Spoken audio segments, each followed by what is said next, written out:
খুব আনন্দই লাগছে।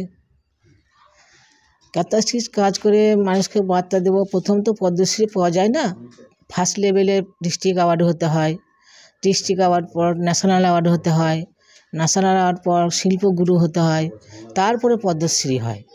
পদ্মশ্রীটা খুব বৃহত্তম ইয়ে মানে পুরস্কার, এটা শেষ লেভেলে আসে।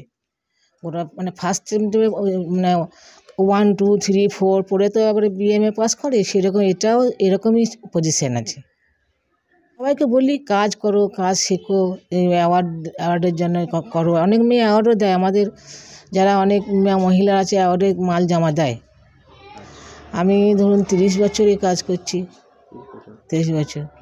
আমি ফার্স্ট টাইম বলতে গেলে আমি ক্লাস 5-এ যখন পড়ি, আমি স্কুলে সেলাইয়ের কাজ মানে একটা আমাদের ক্লাস ছিল, সেই সেলাইয়ের ক্লাস করেই আমি কাজটা শিখেছি। আর কাঁথাটা যেটা শিখেছি আমার বাড়ির পরিজনের কাছে, দাদি নানি মা এসবের কাছে কাঁথাটা শিখেছি, আর স্কুলে সেলাইটা শিখেছি।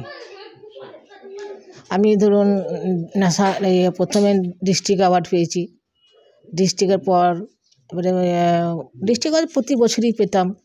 তারপর ন্যাশনাল মেরিট পেয়েছি, 1995 সালে ন্যাশনাল মেরিট পেয়েছি, 96 সালে ন্যাশনাল পেয়েছি, আর 2009 সালে শিল্পগুরু পেয়েছি, আর 2024 সালে পদ্মশ্রী পেয়েছি। পদ্মশ্রী আমার ইচ্ছা আছে, আমি এখন যতদিন পারবো কাজের মধ্যেই থাকবো। কাজে না থাকলে আমার ভালোই লাগে না। না, আমার অন্য আর কিছু শখ না, বয়স অনেক হয়ে গেছে, এইটার মধ্যেই থাকবো আমি। আমি গতকাল জানতে পেরেছি যে আপনি পদ্মশ্রী পেয়েছেন।